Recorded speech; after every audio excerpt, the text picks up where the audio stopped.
आओ झुककर सलाम करें उन्हें जिनकी जिंदगी में मुकाम आया है। किस कदर खुशनसीब है वो लोग जिनका लहू भारत के काम आया है। आदरणीय अतिथि महोदय, आदरणीय प्रधानाचार्य जी, सभी अध्यापक, अभिभावक और मेरे प्यारे दोस्तों, जैसा कि आप सभी जानते ही हैं कि आज हम यहाँ पर अपने देश का 76वां स्वतंत्रता दिवस मनाने के उपलक्ष्य में एकत्रित हुए हैं। सबसे पहले मैं आप सभी को स्वतंत्रता दिवस की हार्दिक बधाई देता हूँ। 15 अगस्त भारतवर्ष का राष्ट्रीय पर्व है। भारत देश वर्ष 1857 वर्ष 1947 तक स्वतंत्रता संग्राम लड़ने के पश्चात ब्रिटिश शासन से 15 अगस्त वर्ष 1947 को मुक्त हुआ और एक स्वतंत्र राष्ट्र बना। तभी से भारतवासी इस दिन को स्वतंत्रता दिवस के रूप में बहुत सी धूमधाम और हर्षोल्लास से मनाते हैं। स्वतंत्रता संग्राम की शुरुआत तब से हुई जब मंगल पांडे नामक क्रांतिकारी को ब्रिटिश शासन के अंग्रेज अधिकारी ने गोली मारी थी। तभी से संपूर्ण भारत देशवासियों ने अंग्रेजों के खिलाफ आवाज उठाए। हमें और हमारे देश को ब्रिटिशों से यह आजादी इतनी आसानी से नहीं मिली है। देश की आजादी पाने के लिए बहुत से क्रांतिकारी सेनानियों ने बलिदान दिया, जैसे कि महात्मा गांधी, सुभाष चंद्र बोस, मंगल पांडे, बाल गंगाधर तिलक, पंडित जवाहरलाल नेहरू, लोकमान्य तिलक, लाला लाजपत राय और खुदीराम बोस आदि।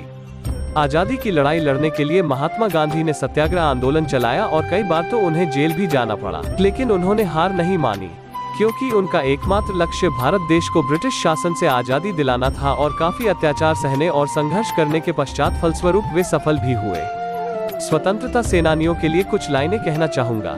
नमन है उन वीरों को जिन्होंने इस देश को बचाया, गुलामी की मजबूत बेड़ियों को अपने बलिदान के रक्त से पिघलाया और भारत माँ को आजाद है कराया। 15 अगस्त वर्ष 1947 को भारत के इतिहास को स्वर्ण अक्षरों में लिखा गया। इसी दिन देश के आजाद होने पर भारत के प्रथम प्रधानमंत्री पंडित जवाहरलाल नेहरू ने लाल किले पर झंडा फहराया था। तभी से प्रत्येक वर्ष देश के प्रधानमंत्री लाल किले पर झंडा फहराते हैं, राष्ट्रगान गाते हैं और सभी शहीद स्वतंत्रता सेनानियों को 21 तोपों से श्रद्धांजलि दी जाती है। देश के प्रधानमंत्री हर साल देशवासियों को अपने भाषण के द्वारा संबोधित करते हैं और सेना द्वारा अपना शक्ति प्रदर्शन और परेड मार्च करते हैं। स्वतंत्रता दिवस के दिन सभी भारतवासियों के मन में देशभक्ति की भावना के साथ साथ पूर्ण जोश रहता है। आजादी के बाद भारत देश अब तक बहुत उन्नति कर चुका है। 15 अगस्त स्वतंत्रता दिवस के दिन सभी विद्यालय, कॉलेज, संस्थान, बाजार, कार्यालय और कारखाने आदि बंद रहते हैं। इस दिन सरकारी छुट्टी होती है। जगह जगह पर झंडा फहराया जाता है।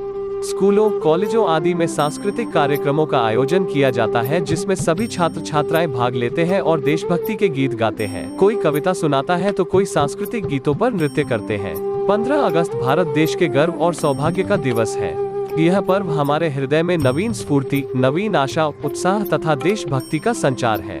स्वतंत्रता दिवस हमें इस बात की याद दिलाता है कि हमने कितनी कुर्बानियां देकर यह आजादी प्राप्त की है, जिसकी रक्षा हमें हर कीमत पर करनी है, चाहे हमें इसके लिए अपने प्राणों का त्याग क्यों न करना पड़े। इस प्रकार हम स्वतंत्रता दिवस के पर्व को पूर्ण उत्साह, उमंग और जोश के साथ मनाते हैं और राष्ट्र की स्वतंत्रता और सार्वभौमिकता की रक्षा का प्रण लेते हैं। जाते जाते मैं बस इतना ही कहना चाहूंगा कि भूल न जाना भारत माँ के सपूतों का बलिदान। इस दिन जो हुए थे हंसकर कुर्बान, आजादी की खुशियाँ मनाकर लो शपथ ये कि बनाएंगे देश भारत को और भी महान। जय हिंद, जय भारत।